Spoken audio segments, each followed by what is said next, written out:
నాకు ఆశ లేదయ్యా, నాకు నిరీక్షణ లేదయ్యా, మేము బాగుపడతామన్న ఆలోచన లేదయ్యా. కొంతమంది మనుషులు సమస్యలతో, పరిస్థితులతో విసిగి విసిగి విసిగి విసిగి ఒక నిర్ణయానికి వస్తారు, ఇక ఇవి మారవు, ఒకటే మార్గం, నేను చావటమే, నేను చచ్చినాడు ఇవి మారతాయి తప్ప ఇక నా బతుకున్నంత వరకు నా చరిత్ర మారదు, నా కర్మ ఇంతే, నా బతుకు ఇంతే, నా జీవితం ఇంతే అని మాట్లాడుతూ ఉంటారు. కొద్ది కాలపు సమస్యలను బట్టి 2002వ సంవత్సరంలో నా కుటుంబ పరిస్థితి అలానే ఉంది. కొన్ని సంవత్సరాలు అప్పుల బాధలతో, ఆర్థిక సమస్యలతో చితికిపోయి ఎలా బయటపడాలో, ఏ విధంగా విడుదల పొందాలో అర్థం కాలేదు. పచ్చగా పాల పొంగులాగా ఉన్నటువంటి మా కుటుంబము శాపగ్రస్తం అయిపోయి దారుణాతి దారుణంగా మారిపోయింది. దానికి కొన్ని కారణాలు ఉన్నాయి. మొదటిది మా పాపం అయితే, రెండవది మా మీద జరిగినటువంటి ప్రయోగ తంతులు అలా ఉన్నాయి. మా మీద కొంతమంది వ్యసనపరులు వాళ్ళ హృదయంలో ద్వేషం పెట్టుకొని, మత్సరం ఎంత ప్రమాదం అంటే, ఈ కుళ్ళుబోతు బుద్ధి, ఈర్ష్య బుద్ధి అనేది ఎంత ప్రమాదం అంటే,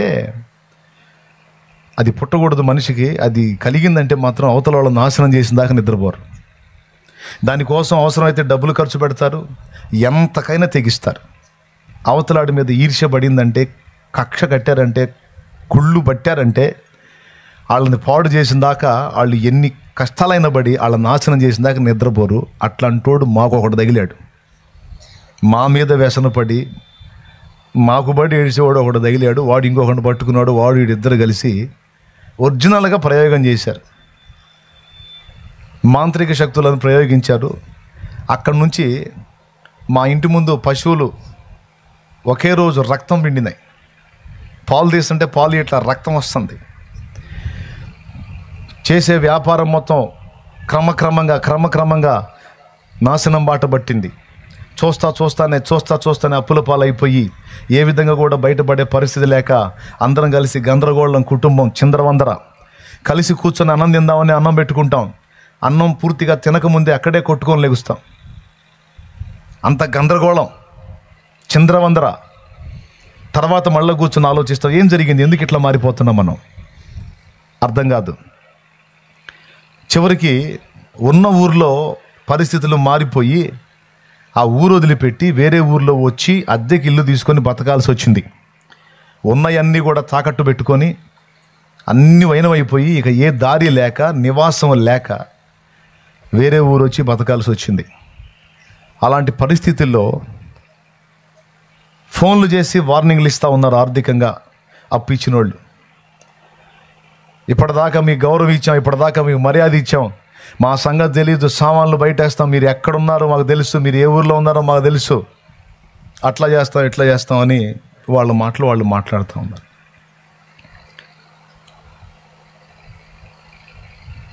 నీచం కంటే మరణం మేలు. ఇక ఉండే కొంది ఇంకా దారుణాలు జరిగేటట్టుంది. మనం గట్టుకెక్కేటట్లు ఏం లేదు, బయటపడేదానికి అవకాశాలు ఏం కనపట్లేదు. ఇవన్నీ ఇలా జరుగుతూ ఉంటే మా తోడబుట్టిన అమ్మాయి, 4 ఆడపిల్లలు మాకు అక్కలు, 4వ అక్క చనిపోయింది, కరెంట్ షాట్ కొట్టి చనిపోయింది సంక్రాంతి పండుగ రోజు. ఆ మరణం, ఈ ఆర్థిక ఇబ్బందులు మమ్మల్ని బాగా కృంగజేసినాయి. పరిస్థితులన్నీ బాగున్న వాళ్ళకి ఈ బాధలు అర్థం కావు, కానీ ఇలాంటి బాధల్లో ఉన్న వాళ్ళకి నా బాధ అర్థమైద్ది నేను చెప్పేది. చివరికి ఒక రోజు మేము కుటుంబం అంతా కూర్చొని మాట్లాడుకుంది ఏంటంటే, ఇక ఉండే కొంది దిగజారిపోయిన పరిస్థితులే తప్ప బాగుపడే అనుభవాలు అయితే ఇక మనకు ఉండవు. ఉండే కొంది ఇంకా రోత పట్టడం, రోడ్డున పట్టడం, చీదర పట్టడం, మాటలు పట్టడం తప్ప ఇంకా వేరే ప్రత్యామ్నాయం లేదు. గుళ్ళు అయిపోయినాయి, గోపురాలు అయిపోయినాయి, పూజలు అయిపోయినాయి, మంత్ర విద్యలు అయిపోయినాయి, సిద్ధాంతాలు అయిపోయినాయి. కొన్నాళ్ళు మాంత్రికుల దగ్గరికి తిరిగాం. వాళ్ళు అవి చేయాలి, మీకు ఈ చేయాలంటే కొంత డబ్బు అట్ట వదిలించుకున్నాం. ఏం మార్పు లేదు. కొంతమంది మీ ఇంట్లో వాస్తు కరెక్ట్గా లేదు, వాస్తు తేడా ఉందంటే సిద్ధాంతుల చుట్టూ తిరిగాం. డబ్బులు పెట్టి తడవకోకుండా తేవటం, వచ్చినోడు ఏదో ఒక మూల పగల కొట్టడం. మరి చెప్పినప్పుడు వినాలిగా, ఈ మూల పెరిగింది, ఇది పగల కొట్టాలా, ఇది కట్ చేసి గోడ కట్టాలంటే ఆ మూల పగలు కొట్టి మళ్ళీ అది కట్ చేసి గోడ కట్టేవాడు. మళ్ళీ మా పరిస్థితి అంతే.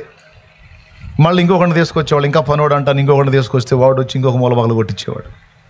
మరి ఏదో ఒకటి పగలు కొట్టించకపోతే వాడు డబ్బులు ఎట్టిస్తారు, మరి ఏదో వంక చెప్పాలా. అట్లాగా చివరికి ఆ ఇల్లు దాని షేపులన్నీ మార్చి ఆడబెట్టాం. ఫైనల్లో హైవే రోడ్డు వాళ్ళు ఆ ఇల్లు కూలదోసిపోయారు. రోడ్ లైన్లో వచ్చిందని తీసేశారు. ఆ గొడవే పోయింది. నవగ్రహ యంత్రం పూజ చేస్తే ఇంట్లో ఉన్న దరిద్రం అంతా పోయిద్దంటే 41 రోజు నేనే ఆ పని చేశా. నవగ్రహ యంత్రం ఒక ఆయన ఇస్తే డబ్బులు పెట్టి పెద్ద మొత్తంలో కొనుక్కొచ్చుకొని 41 రోజు చేశాను. చేసి దెబ్బతో దరిద్రం పోయిద్ది అనుకుంటే అది అయిన తర్వాత హైవే రోడ్డు పెంచుతున్నారు, మీ ఇల్లు రోడ్లోకి వచ్చిందని ఒక తెల్లవారుజామున పొక్లైన్ ఉంటుంది కదా, అది పొక్లైన్ కొక్లేర్ అంటారు కదండి, జేసీబీ, దాన్ని తీసుకొచ్చి లైన్లో పెట్టారు. సామాన్లు బయటికి సర్దుకొని ఇల్లు పడేస్తామని. నా సాక్ష్యంలో మీకు ఆ మ్యాటర్ దొరికింది, వినండి. దేందిరా 41 రోజు ఆ కార్యక్రమం చేస్తే మొత్తం దరిద్రం పోయింది అనుకుంటే అసలు కొంపే పోయింది. ఇక నిలవడానికి నివాసం కూడా లేకుండా అయిపోయింది. ఇంకొక చోట ఉంటేనే ఆయన తాకట్టు పెట్టుకునే పరిస్థితి వచ్చేసింది. ఎక్కడ ఏం మాట్లాడే పనే లేదు.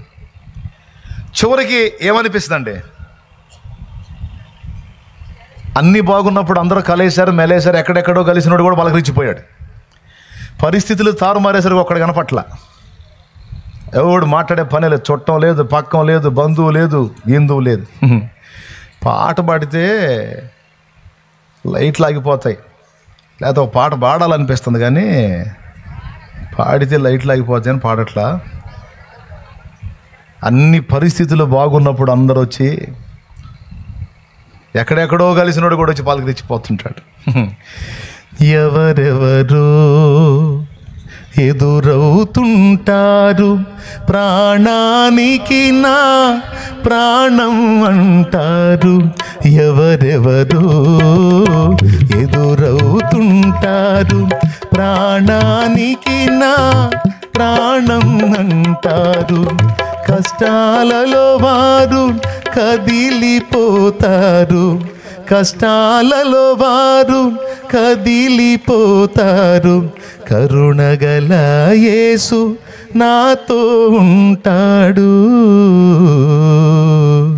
కరుణగల యేసు నాతో ఉంటాడు. ఎవరికి ఎవరు ఈ లోకంలో, చివరికి యేసే పరలోకంలో. ఇంకా చెప్పాలంటే కొన్నిసార్లు మన సొంతోళ్ళే మనకు శత్రువులు అవుతారు. ఇంకా వాళ్ళే రోడ్డుకు లాగాలని చూస్తారు. అట్లా అవుతాయి పరిస్థితులు, అట్లా వస్తాయి. బాధలకు ఒక బాధ అయితే సొంతోళ్ళ ఉండి ఇట్ట చేస్తున్నారు ఏందిరా అని ఇదొక ఏడుపు. ఆదుకోవాల్సిన వాళ్ళు రోడ్డుకు లాగటానికి చూస్తున్నారేంటి, అవమానాల్ని కప్పాల్సిన వాళ్ళు అవమానపరచాలని చూస్తున్నారు. ఇది ఎక్కడి దారుణం రా అని ఇదొక ఏడుపు. కానీ జరిగింది, పరిస్థితులు అట్లా వస్తాయి. అలాంటి వేళ ఓ రోజు కూర్చొని మాట్లాడుకున్నాం. మా అన్నయ్య డబ్బులు తీసి ఇచ్చాడు మా నాన్నకి. మంచి పవర్ఫుల్ పురుగు మందు కొనుక్కొనిరా, పిల్లలకు కూడా పోద్దాం, మనం కూడా పోసుకుందాం, మొత్తం పోసుకొని చచ్చిపోదాం. ఎందుకంటే గుళ్ళు తిరిగాం, గోపురాలు తిరిగాం, సిద్ధాంతాలు అయినాయి, మంత్రగాళ్ళు అయిపోయారు, బంధువులు అయిపోయారు, స్నేహితులు అయిపోయారు, అంతా అయిపోయింది.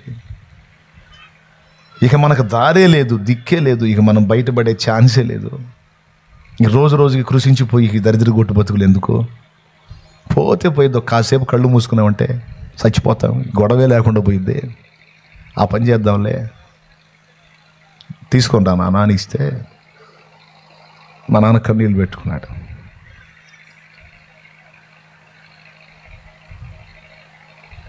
అంతేనంటావా అన్నాడు. ఇంకంతకు మించి వేరే మార్గం లేదు. ఏడుస్తానే, అందరం ఏడుస్తానే. ఈ ఒక్కసారి కాగుదామయ్యా, ఈ ఒక్కసారి కాగుదాం. ఏ దేవుడన్నా దయ చూపిస్తాడేమో అంటాడు. ఇంకెక్కడ దేవుడు నానా? దేవుడు అనేవాడు ఉన్నాడా? దేవుడు అనేవాడు ఉన్నాడా? దేవుడు అనేవాడు ఉంటే వాడికి ఒక గుండె ఉందా? వాడికి జాలి, దయ, కనికరం, మమత అనేది ఏమన్నా ఉందా? పొట్ట మార్చుకొని నిలువున ఉపవాసాలుండి పేగులు మలమల మాడిపోతున్నా సరే భక్తి చేశాం. బస్ స్టాండింగ్లో ప్లాట్ఫారాల మీద వండుకున్నాం, పోయి గుళ్ళకి గోపురాలు తిరగంది ఎక్కడ నాన్న, పోంది ఎక్కడ, చేయంది ఎక్కడ, ఎక్కడన్నా దేవుడు ఎక్కడున్నాడు నాన్న? ఎవరికేం ద్రోహం చేసాం, ఎవరికేం అన్యాయం చేసాం? ఎందుకు మనకి కర్మ పట్టింది, ఎందుకు ఈ గతి పట్టింది, ఎందుకు నాన్న మనం బతకాలి?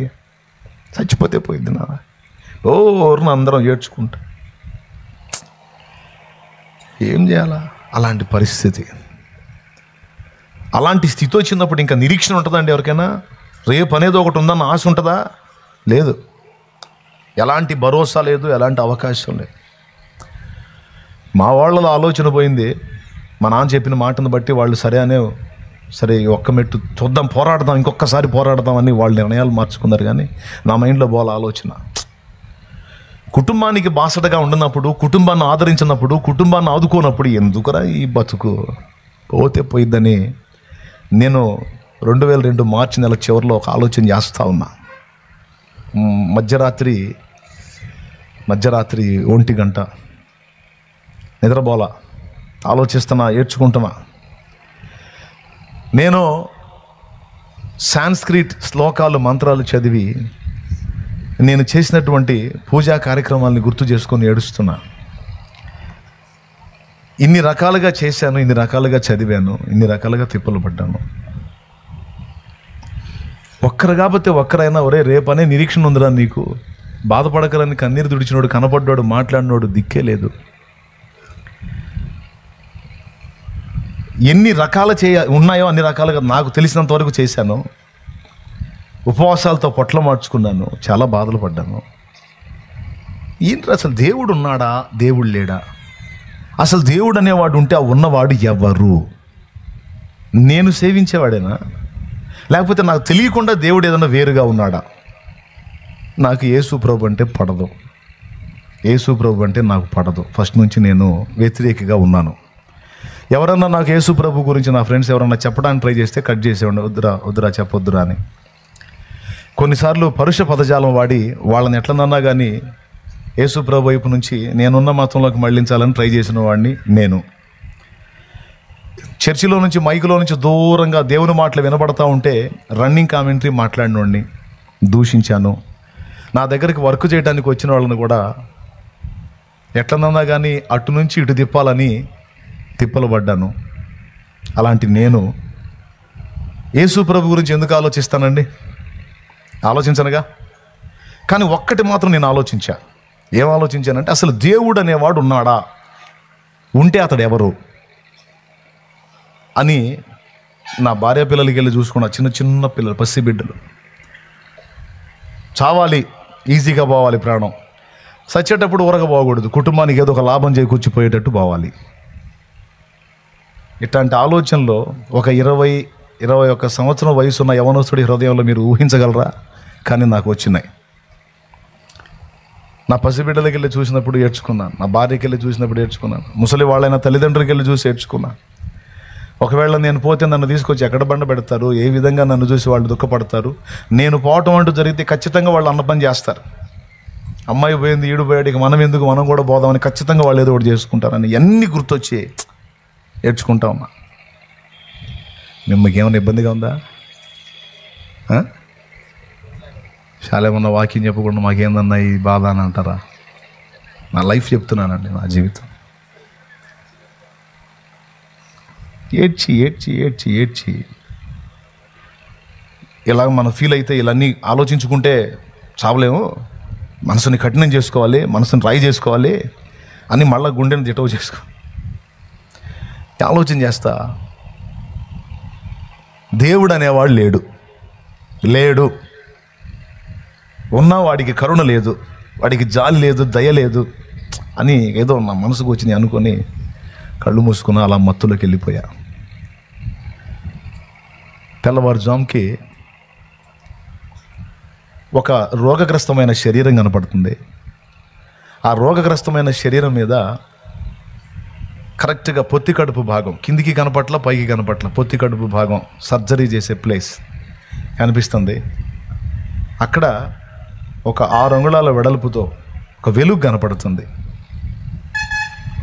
వెలుగు కనపడుతూ ఉంది ఆ పొట్ట మీద, ఒక వ్యక్తి పొట్ట మీద. ఆ మనిషి ఎవరు అర్థం కావట్లా. పొత్తి కడుపు మాత్రం కనపడుతుంది. అక్కడ ఒక వెలుగు కనపడుతూ ఉంది. ఒక చెయ్యి వచ్చి ఆ పొత్తి కడుపుని అట్లా తాకి అలా అంటుంది పైకి. అంటున్నప్పుడు టక్ టక్ టక్ టక్ కుట్లు పడతా ఉన్నాయి. ఆ వ్యక్తి చేతిలో సూది దారం లేదు, మిషన్ కూడా లేదు. చేతితో అట్ట స్పర్శించాడు, కుట్లు పడ్డాయి. చట్టుకుని మెలకు వచ్చి కూర్చున్నా. ఎవరది? అదేదో ఒక అద్భుతం అయితే జరిగింది. ఎవరో ఒక రోగిని స్వస్థపరిచిన కార్యం అయితే జరిగింది. అది ఎవరో, ఆ చెయ్యి ఎవరిది, ఏంటిది వింత అని ఆలోచించుకుంటా ఉండగా అప్పుడు జీవం గల దేవుడు నన్ను దర్శించాడు. ఎప్పుడు దర్శించాడంటే, దేవుడు ఎవరు అన్న ప్రశ్న నాలో వచ్చినప్పుడు నన్ను దర్శించాడు ఆయన. అప్పటిదాకా నేను ఆయన వెతికిన దాకా ఆయన నా కోసం చూస్తూ ఉన్నాడు. ఎప్పుడైతే నేను ఆయన వెతికానో అప్పుడు నాకు దొరికాడు. కొన్ని సంవత్సరాల క్రితం చర్చిలో నుంచి వినబడే మైకుల్లో మాటల్లో ఒక సాక్ష్యం విన్నాను. ఒక ఆమెది క్యాన్సర్ గడ్డతో బాధపడింది. అప్పట్లో క్యాన్సర్కి ట్రీట్మెంట్ లేదు. క్యాన్సర్ వచ్చిందంటే ఇక క్యాన్సిల్. ఇప్పుడు ఇందాక చెప్పాను కదా, థెరపీలు వచ్చినాయి, కీమోథెరపీ అని, రేడియేషన్ థెరపీలు వచ్చినాయి. అప్పుడు లేవు. ఆమెకి 2-3 పిల్లలు, జబ్బు వచ్చినప్పుడు మంచాన పడింది. కడుపులో ఆ క్యాన్సర్ గడ్డతో బాధపడుతూ ఉంది. వాళ్ళు వచ్చి చూసి వెళ్తున్నారు. చిక్కి శల్యం అయిపోతూ ఉంటే చూసి వెళ్తున్నారు. చచ్చిపోద్దంట, క్యాన్సర్ అంట, ఇంక బతకదంట, అదంట ఇదంట అని చూసి వెళ్తుంటే, మీలాంటి యేసు ప్రభుని నమ్ముకున్నాం ఒక ఆమె దగ్గరికి పోయి ఆమె చెప్పిందమ్మా, అందరూ వచ్చారు, చూశారు, అయ్యో పాపం అన్నారు, పోయారు. నేను అట బాను. ఒక మొక్క చెప్తా విను. నీకు విశ్వాసం ఉంటే, నీకు నమ్మకం ఉంటే నా మాటిని యేసు ప్రభుని వేడుకో. కన్నీళ్లు గార్చి చిన్న చిన్న పిల్లలు, యేసు ప్రభా నీ దయగలిగితే నన్ను ముట్టి స్వస్థపరచు, నా పిల్లలకి నన్ను దూరం చేయొద్దు, నన్ను నిలబెట్టవయ్యా అని కన్నీరు గార్చి ఆయన అడుగమ్మా. ఆయన దయగలిగితే, ఆయన కదిలే పని అయితే ఆయన నిన్ను ముట్టి బాగు చేస్తాడు, నీ కడుపులో ఆ గడ్డ లేకుండా చేస్తాడు, నా మాటినమ్మా అని చెప్పింది ఆమె. చెప్పినప్పుడు ఈమె ఆ మాట విని అప్పటి నుంచి ఇక జనాలు, బంధువులు, వాళ్ళు వచ్చి, ఇప్పుడు మంచంలో మనిషి ఉన్నప్పుడు అందరూ వచ్చి ఏం చేస్తారు తెలుసా, జబ్బుతో సగం చేస్తుంటే ఇలా సానుభూతికి ఇంకొంచెం చేస్తారు.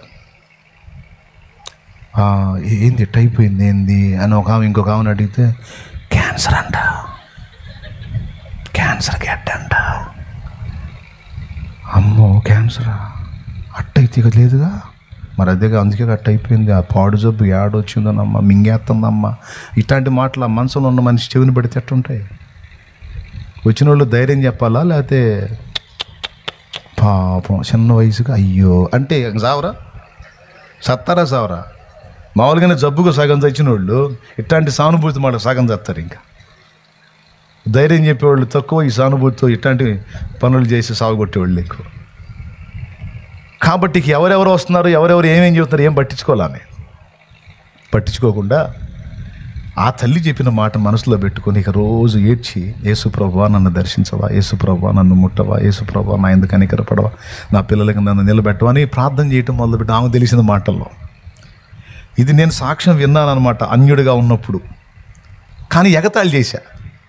ఒట్టిదే తెల్లవాళ్ళ దగ్గర డబ్బులు తీసుకొని అన్ని మాయ కథలన్నీ చెబుతూ ఉంటారు, సూపర్ లేదు, బోందా లేదు, ఒట్టిదే తెల్లవాళ్ళకి వీళ్ళు డబ్బులు పంపిస్తారు, ఆ డబ్బులు తీసుకొని వీళ్ళకి అట్టంటే అబద్ధాలన్నీ ప్రచారం చేస్తారు. ఆడవాళ్ళకి డబ్బులు ఇచ్చి, ఎవరు పాస్టర్లో చర్చికి వచ్చి ఆడవాళ్ళకి మగవాళ్ళకి డబ్బులు ఇస్తారంట, ఇచ్చి అబద్ధాలు చెప్పిస్తారంట.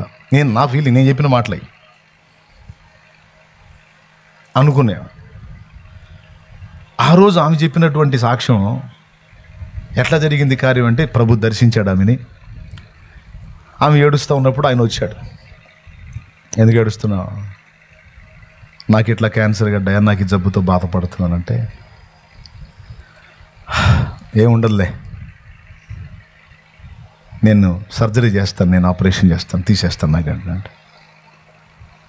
ఎట్లా తీసేస్తావయ్యా, నువ్వు డాక్టర్వా అంటే, నేను పరమ వైద్యుడిని, నేను చేయని ట్రీట్మెంట్ లేదు, నేను చేస్తానులే, నువ్వు కళ్ళు మూసుకొని. ఆమెను ముట్టి ఆమె కడుపులో ఉన్నటువంటి ఆ గడ్డను తీసి ఆమెకు చూపించిదిగో, ఇదేగా నిన్ను బాధ పెట్టింది, నేను తీసేస్తున్నాను, ఇంక నీకేం ఉండదు అని దాన్ని పక్కన పడేసినట్టు చూపించి ఆ చేత్తో అలా తాకినప్పుడు ఆ పొట్ట మీద కుట్లు పడ్డ సాక్ష్యం ఆమె చెప్పింది. ఒక ఆపరేషన్ చేసిన స్త్రీకి కుట్ల బాధ ఎలా అయితే ఉంటుందో యాజ్ ఇట్ ఈజ్గా ఆమె అలాంటి బాధను అనుభవించిందట. తర్వాత మరుసటి రోజు నుంచి ఫ్రీ, ఆ పొట్ట లావు లేదు, తగ్గిపోయింది, నార్మల్ వచ్చేసింది, టోటల్ ఫ్రీ, బాగుపడిపోయింది. ఇలాంటి సాక్ష్యం నేను విన్నాను. ఆనాడు ఎగతాళి చేశాను. ఈరోజు నాకు ఆ దర్శనం దేవుడు చూపించినప్పుడు అప్పుడు ఇక నాకు ఎవరు గుర్తొస్తారు మీరు చెప్పండి? గతంలో నేను ఎగతాళిగా విన్న సాక్ష్యం ఎవరిదైతే ఉందో ఆ యేసు ప్రభువే గుర్తొచ్చాడు నాకు ఆ రాత్రి, ఆ తెల్లవారుజాము. అప్పుడు ఇక ప్రశ్న స్టార్ట్ అయింది. అప్పుడు పరిశుద్ధాత్మ దేవుడిగా నాతో మాట్లాడటం మొదలుపెట్టాడు. ఎరా, యేసు అనే పేరు వింటేనే కస్సుమని లేచావు, పాస్టర్లను తిట్టావు, చర్చికి పోయే వాళ్ళని వేశ్యలు అన్నావు, వ్యభిచారులు అన్నావు, అట్టంటోళ్ళు అన్నావు, ఇట్టంటోళ్ళు అన్నావు. నీ ఆడపిల్ల నా సువార్త వింటే ఆ పిల్ల మళ్ళా యేసు అనే మాట ఎత్తకుండా అమ్మాయికి కౌన్సిలింగ్ ఇచ్చావు. బొట్టు తీసేస్తారు, గాజులు తీసేస్తారు, ముండమ విధానాలు చేస్తారు, నీ బతుకెట్టు అయిపోయింది. మా పెద్ద అక్కాయి పాపం సువార్త ఎవరో చెబితే వచ్చి నాకు చెప్పింది, అబ్బాయి యేసు ప్రభు మాటలు భలే బాగుండారంటే పొరపాటు నిన్న వాళ్ళ మాటలు హిప్నటైజ్ చేస్తారు, మామూలు చేయరు, అమ్మో అయిపోయినట్టు నీ చరిత్ర, నువ్వు అసలే శివభక్తురాలివి, నీ శివుడు పార్వతి మొత్తం పోతారు, మొత్తం తీసేయమంటారు, వాళ్ళు మామూలు వాళ్ళు కాదు, వాళ్ళ మాటలు ఎందుకంటే పిచ్చిదానాన్ని మా అక్కాయి మళ్ళీ యేసు అన్న మాట ఎత్తకుండా చేశా.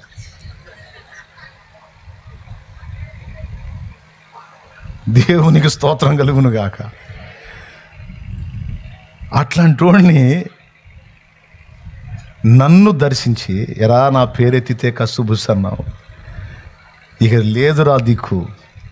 నేను అనుకుంటున్నాను, చూడు ఒక పట్టం తిరిగిద్దా మైండ్, నాకు కనపడ్డది నేను మొక్కినోళ్ళు అనుకుంటున్నా.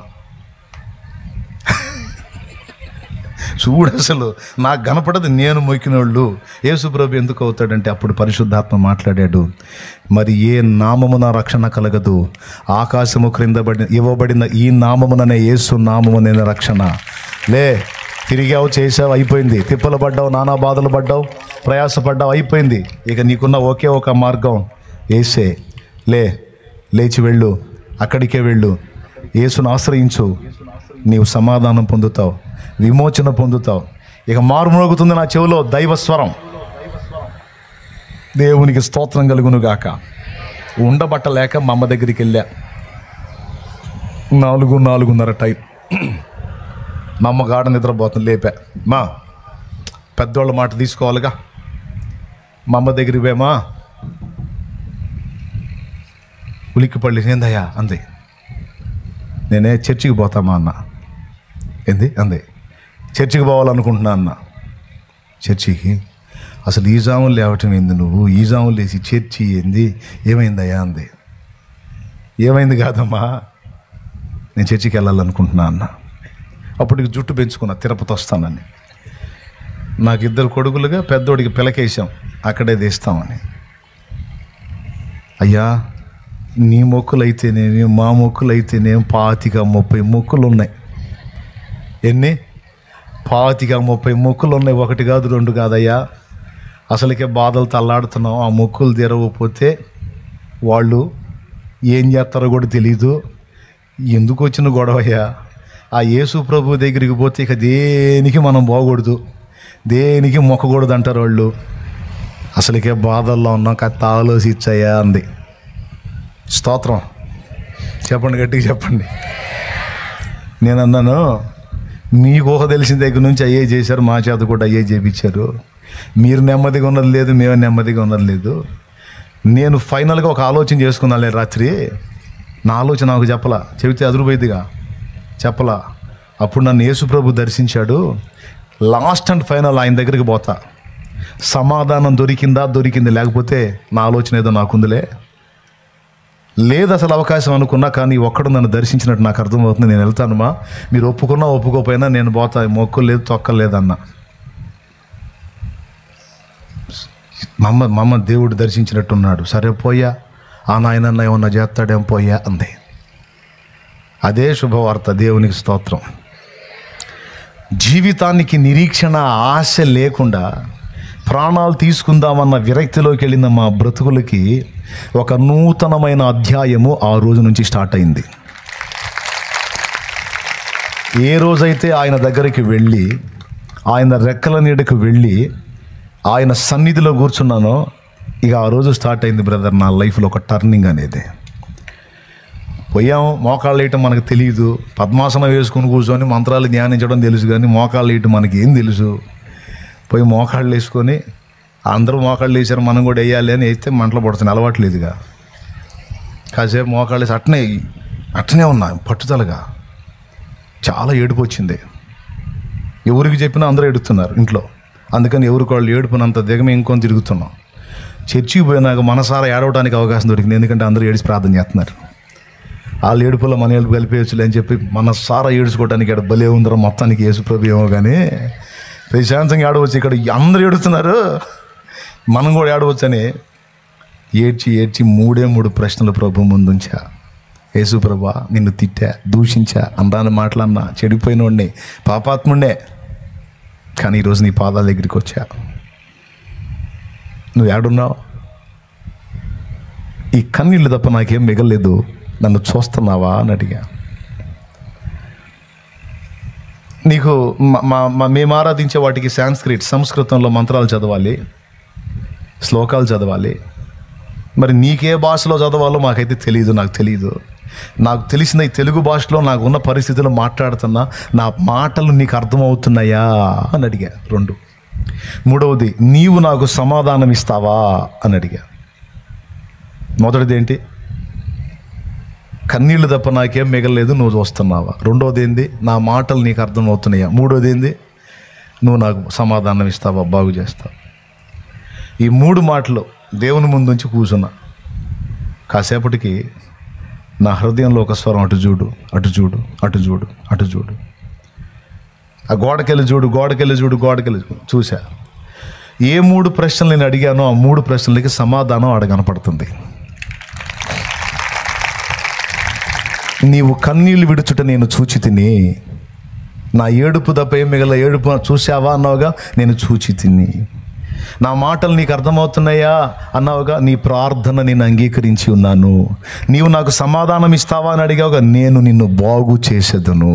3 మాటలు ఉన్నాయి. నీవు కన్నీళ్ళు విడుచుట నేను చూచి తిని, నీ ప్రార్థన నేను అంగీకరించి ఉన్నాను, నేను నిన్ను బాగు చేసేదను అనే ఆ 3 మాటలు అక్కడ చదివాను. చూపించాడు, అక్కడ ఉన్నాయి. అప్పుడు పక్కా ఆయన్ని బైబిల్ అడిగా, ఏమండి బైబిల్ క్రైస్త, ఎందుకంటే బైబిల్లో ఎక్కడుందో ఆ మాట చూడాలని. మొదటిసారి బైబిల్ అప్పుడు పట్టుకున్నా. మా అమ్మ ఎట్లాంటిదంటే ఈ మతం నిష్ట ఎక్కువ మాకు. మా పెదనాన్న కొడుకు మొట్టమొదట మా ఫ్యామిలీలో దేవుడిని నమ్ముకొని పాపం బైబిల్ తీసుకొచ్చాడు. ఒకసారి మా ఇంటికి వస్తా, వెళ్తా బైబిల్ మా ఇంట్లో పెట్టిపోయాడు. ఆయన ఆశ ఏంటంటే మేము మారుతామని. అప్పుడు ఎర్రట్ట బైబిలు, నా చిన్నతనంలో ఎర్రట్ట బైబిలు ఎవరికన్నా గుర్తుందా? ఇప్పుడు నల్లట్ట బైబిల్, అప్పుడు ఎర్రట్ట బైబిల్. మా అమ్మ ఏం చేసింది తెలుసా? కర్రపుల్ల ఒకటి తీసుకొని నెట్టేది ఆ బైబిల్. పట్టుకుంటే అంటయిద్దని. అలాంటి ఫీలింగ్స్లో పెరిగిన వాళ్ళం. మరి ఇంకెట్టా? ఇక ఆ రోజు బైబిల్ పట్టుకున్న ఆ బైబిల్లో ఎక్కడుందో వెతకటం మొదలు పెడితే రాజుల 2వ గ్రంథము 5వ అధ్యాయము 20వ వచనంలో నా ప్రభు నాతో మాట్లాడిన మాటలు అక్కడ ఉన్నాయి. ఇక అప్పుడు బైబిల్ చదవటం మొదలు పెడితే ప్రియులారా, నిరీక్షణ లేని వారికి నిరీక్షణ, ఆశ లేని బ్రతుకులకు ఆశ, ఇక భవిష్యత్తు లేదు అనేటువంటి స్థితిలో ఉన్న వాళ్ళకి భవిష్యత్తును గూర్చిన విశ్వాసము, అన్నీ కలిగించే జీవపు మాటలు, నా దేవుని మాటలు, నా యేసయ్య మాటలు ఒకటొకటి నన్ను తాకటం మొదలుపెట్టాయి. అప్పటిదాకా దయ్యాల గుహలాగా ఉన్న నా శరీరము, నా ప్రాణాత్మలు, నా దేహము శుద్ధీకరించబడటం మొదలైంది. ఇక పాలకు పోయి రావటం, ఆ ఖాతాలకు పోసి రావటం, యేసుప్రభు నమ్ముకున్న వాళ్ళు మోకాళ్ళు వేసి ప్రార్థన చేసే గుంపులు ఎక్కడైతేనే అడిగి పోవటం, కూర్చోవటం, వాళ్ళతో ప్రార్థన చేయటం, ఆ పాటలు పాడటం, ఇక అదే ధ్యాసలో ఉంటాం. 4 ఆదివారాలు చర్చికి వెళ్ళా. 5వ వారంలో ఇట్ట కూటాలు పెట్టారు. కూటాలు పెట్టి మీలో ఎవరైనా బాప్తిస్మం పొంది పాపాలు కడిగేసుకోవాలనుకున్న వాళ్ళు ఎవరైనా ఉంటే రేపు మధ్యాహ్నం బాప్తిస్మాలు సిద్ధం అవ్వండి అన్నారు. నేను కూడా చెయ్యెత్తా, బాబు నేనున్నానయ్యా, నేను ఘోర పాపి, నా పాపాలన్నీ కడిగేసుకోవాలని నేను కూడా సిద్ధమవుతున్నా, నా యేసు ప్రభు రక్తంలో నేను సిద్ధం అని 2002 ఏప్రిల్ 16వ తారీఖు తీర్మానం చేశారు రాత్రి కూటంలో. 2002 ఏప్రిల్ 17 మధ్యాహ్నం ఇంచుమించు 3 గంటల వేళ బాప్తిస్మం పొంది ఒడ్డుకొచ్చా. నెలలోనే 14 కూటాలకి వెళ్ళాలా, 14 ప్రసంగాలు ఇన్లా, 4 వారాలు. అర్థమైపోయింది నాకు, నేను పాపినని అర్థమైంది. పాపాలు మీద ఉన్నప్పుడు శాపము, దాని ఫలితం ఘోరము, బ్రతుకులో అశాంతి, చచ్చినాక నరకం ఉంది. ఇదంతా పాపాల వల్లే ఉంది కదా. ఇప్పుడు ఆ పాపాలు కడగటానికే కదా యేసు ప్రభు సిలువలో ప్రాణం పెట్టి తిరిగి లేచింది. రారా బాబు, ఉచితంగా కడుగుతా, అందుకోసమే నేను ప్రాణం పెట్టా, నా రక్తం కార్చాను, రా నా రక్తంలో నీ పాపాలన్నీ కడుగుతాను, ఉచితం, పైసా ఖర్చు లేదు, ఒంటికి చాకిరి లేదు, రా నా నామంలో స్నానం చేయి, బాప్తిస్మం పొందు, పరిశుద్ధపరచబడు, ధన్యుడు అయిపోతావు, బతుకులో ప్రశాంతత, చచ్చనాక నిత్య జీవం రెండూ ఉన్నాయి, రమ్మని ప్రభు పిలిచినప్పుడు, అది ఉచితమైనప్పుడు పొందటానికి మాయరోగమా? ఏం మాయరోగం? పాపాలు కడిగేసుకోవడానికి? నాకైతే ఏ మాయరోగం లేదు. అందుకే నేను సిద్ధపడ్డాను, పోయాను. 2002 ఏప్రిల్ 17వ తారీఖున బాప్తిస్మం పొంది దేవుని బిడ్డను అయ్యాను. హల్లెలూయా. నిరీక్షణ లేని, ఆశ లేని నా జీవితానికి నూతనమైనటువంటి ఆశలను పుట్టించి నా కుటుంబంలోనికి ప్రవేశించి శాపాన్ని అనుభవించినటువంటి నా కుటుంబంలో నుంచి శాపాన్ని, మరణాన్ని, మీకు ఇంకొక మాట కూడా చెప్పాలి, ప్రయోగతంతులు చేశారని చెప్పాంగా, ఇద్దరు కలిసి చేశారని చెప్పాంగా. ఎప్పుడైతే కుటుంబం మొత్తం యేసు ప్రభు రక్తంలో కడగబడి బాప్తిస్మాలు పొంది మొత్తం దేవుని బిడ్డలం అయ్యామో, అప్పటిదాకా మా మీద ప్రయోగతంతు చేసిన వాళ్ళకి మూడింది, వాళ్ళకి రివర్స్ అయింది. మీకు తెలుసా, కుక్కగానే అరిసినట్టు అరిసి అరిసి అరిసి చచ్చిపోయాడు. బతకడానికి కూడా అవకాశం లేకుండా అయిపోయాడు ఒక బ్రదర్. ఒకడైతే చచ్చిపోయి 3 రోజులైనా కూడా శవం బయటికి తీయలేని పరిస్థితిలో చచ్చిపోయాడు. మాంత్రికత్వం మనుషుల్ని అంత నాశనం చేసింది. అది ఎంత శాపగ్రస్తమైన క్రియ అయితే వాళ్ళకి ఆ గతి పట్టింది. అదే యేసు ప్రభు మా జీవితంలోకి ప్రవేశించకపోతే మేము అయిపోయేవాళ్ళం. ఎప్పుడైతే యేసు రక్తపు కోటలోనికి వచ్చి ఆయన రక్తంలో పాపాలు గడిగేసుకొని పరిశుద్ధపరచబడి మారు మనసు పొంది బాప్తిస్మం పొంది ఒడ్డెక్కామో, మా మీద ప్రయోగించిన ప్రయోగ తంతులన్నీ వాళ్ళకి రివర్స్ కొట్టినాయి. ఇక మళ్ళీ బతకడానికి కూడా ఛాన్స్ లేకుండా ఇద్దరు అవుట్. ఏమన్నా అర్థమవుతుందని నేను చెప్పింది మీకు? చెరపకురా, పెద్దగా చెప్పు, చెరపకురా. ఇంకోసారి చెప్పండి. చెడతావు, ఎదుటోడిని నాశనం చేయాలనుకుంటే నువ్వు పోతావురా. వాళ్ళ జీవితంలో అక్షరాల జరిగిందండి అది. ఇది నేను ఎరగకుండా చెప్పట్లా, నిజంగా జరిగింది. ఇప్పుడు ఇక్కడ మీకు ఏమర్థమైందండి? జీవితంలో కొన్ని రకాల కష్టాలు వచ్చినప్పుడు నిరీక్షణ కోల్పోతాం. కానీ అలా నిరీక్షణ కోల్పోయిన వ్యక్తుల జీవితాల్లో యేసు ప్రభు జోక్యం ఉంటే మళ్ళా క్రొత్త ఆశలు మొలకెత్తుతాయనేది నా బ్రతుకు సాక్ష్యం, నా జీవిత సాక్ష్యం. కొడితే గట్టి కొట్టండి. 38 సంవత్సరాల జబ్బుతో బాధపడుతున్న ఈ ఒక్కడి దగ్గరికి ఎందుకు వచ్చాడండి? అక్కడ ఊసకాలు చేతులు గలవారు, కుంటివారు, గుడ్డివారు చాలామంది బాధల్లో ఉన్నారు కదా, వాళ్ళ దగ్గరికి పోవచ్చు కదా. ఈ ఒక్కడి దగ్గరికి ఎందుకు వచ్చాడో తెలుసా? వాళ్ళందరికీ ఒక కాలు బాగలేదు, ఒక కాలు బాగుంది. యేసు ప్రభు యెరూషలేములో తిరుగుతున్నాడు, ఎంతోమందిని బాగు చేస్తున్నాడు, ఎన్నో కార్యాలు చేస్తున్నాడు అన్న సంగతి వాళ్ళందరి చెవులకు వచ్చింది. వాళ్ళు ఒక కాలుతో ఏడసలాడతానైనా ఆయన దగ్గరికి పోతే బాగు చేసేవాడు. కానీ వాళ్ళు ఎటు చూస్తున్నారు తెలుసా? ఆయన దగ్గరికి పోలా, చెరువుకి వెళ్ళి చూస్తున్నారు, కోనేటికి వెళ్ళి. మరి 30 సంవత్సరాల జబ్బోడు ఎటు చూస్తున్నాడు? కోనేటికి వెళ్ళి చూస్తున్నాడు, ఆకాశం వైపు చూస్తున్నాడు. ఎందుకో తెలుసా? దేవుడు జోక్యం చేసుకొని, దేవుడు ఎవరికన్నా దయ పుట్టించి నన్ను తీసుకెళ్ళి అందులో వేస్తే తప్ప, లేకపోతే ఆయనే వచ్చి నన్ను బాగు చేస్తే తప్ప నాకు దిక్కు లేదు. యెరూషలేములో యేసయ్య తిరుగుతున్నాడు, చాలామందిని బాగు చేస్తున్నాడు, కానీ నేను బాలేనుగా. ఎక్కడున్నాడు నా కోనేట్లో దూకటానికే చేతకానోడి, నేను ఎట్టబోతా ఆయన దగ్గరికి? కాబట్టి ఆయన నా దగ్గరికి రావటం తప్ప నాకు మార్గమే లేదు అని ఆడు కూర్చున్నాడు. అందుకే అవకాశాలు ఉండి కూడా, యేసు ప్రభువు గురించి తెలుసుకొని కూడా ఆయన దగ్గరకు రానొల్లనటువంటి వ్యక్తుల దగ్గరికి ఆయన పోవటల్లా.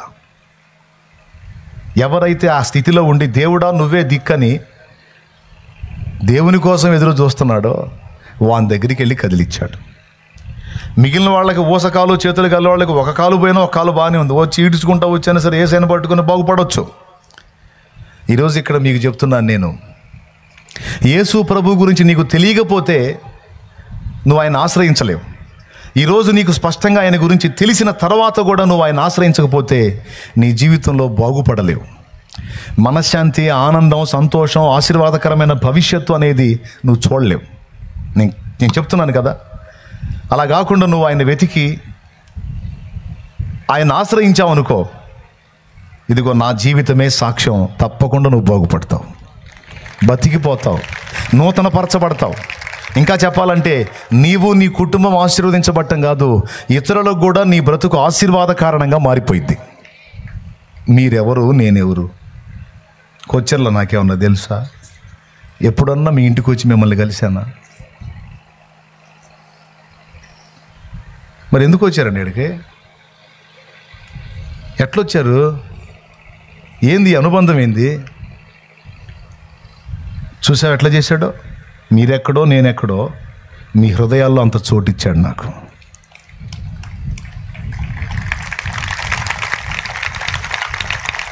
ఏదో మాట ద్వారానో, పాట ద్వారానో, పలుకు ద్వారానో ఏదో ఒక విధంగా మీరు సంధించబడ్డారు. షాలేం రాజు అనేవాడు ఒకడు పరిచయం అయ్యాడు మీకు. ఈరోజు వాడు ఇక్కడికి వస్తున్నాడని తెలుసుకొని వచ్చారు మీరు. దేవునికి స్తోత్రం కలుగును గాక. హల్లెలూయా, హల్లెలూయా. ఇది ఎవరు చేసిన కార్యం? నా యేసయ్య చేసిన కార్యం. నా ఇంటికి నాకు మాత్రమే దీవెన కాదు, 10 మందికి ఆశీర్వాదంగా నా బతుకును మార్చినవాడు నా యేసయ్య. ఆయన రక్తముతో, సిలువలో గార్చిన రక్తంతో నా ప్రతి పాపమును కడిగి పరిశుద్ధపరిచి క్రొత్త జన్మ అనుభవంలోనికి తెచ్చినవాడు నా ప్రభు. నన్ను దర్శించినప్పుడు నేను వెళ్ళా. ఎవరో ఏదో అనుకుంటారు, ఎవరో ఏదో అవుతారని లెక్క చేయలే. కులపోళ్ళు ఫీలింగ్ ఇస్తారు, మతపోళ్ళు ఎవ్వడు పట్టించుకోలే. అరే పరిస్థితులు తారుమారైనప్పుడు ఒక్కడు రాలేదు. యేసు ప్రభు దగ్గరికి వస్తుంటే ప్రతి ఒక్కడు వచ్చి క్లాసులు బీగుతూ ఉంటారు. ఏంది ఆడికి వెళ్తున్నామంటగా చర్చికి? ఎందుకట్ట? అసలు మన వ్యవహారం ఏంది, మన కథ ఏంది, మన అది ఏంది, మన ఇది ఏంది, అట్టపాటు ఏంది అసలుకే? పోతే ఏదైనా ఒక పూట పోయి అంత సంద వేసి రావాలా? ఏంది బాప్తిస్మాలు కూడా అంటున్నా అంటగా, మాంసం తిందామని ఎముకలు మెళ్ళ వేసుకుంటాం, ఏంది నీ పనే అని మాట్లాడేవాళ్ళు ఉంటారు. ఇట్లాంటి కౌన్సిలింగ్లు క్లాసులు ఇచ్చేవాళ్ళు ఉంటారు. పరిస్థితులు తారుమారైనప్పుడు ఒక్కడ కనపడ్డావు. ఎందుకంటే కనపడదు అప్పు అడుగుతామేమో అని. ఎక్కడ నిప్పించమనన్నా అంటామేమో అని కనపడ్డు. సస్తంటే హుడు కనపడ్డు. మనం బతికిపోతుంటే మాత్రం ప్రతి ఒక్కడు వచ్చి క్లాసులు ఇస్తూ ఉంటారు. ఏ ఉడికి కావాలా క్లాసులు? మా సొంత పెదనాన్న కొడుకులు 2, వాళ్ళు ఒక మాట అన్నారు.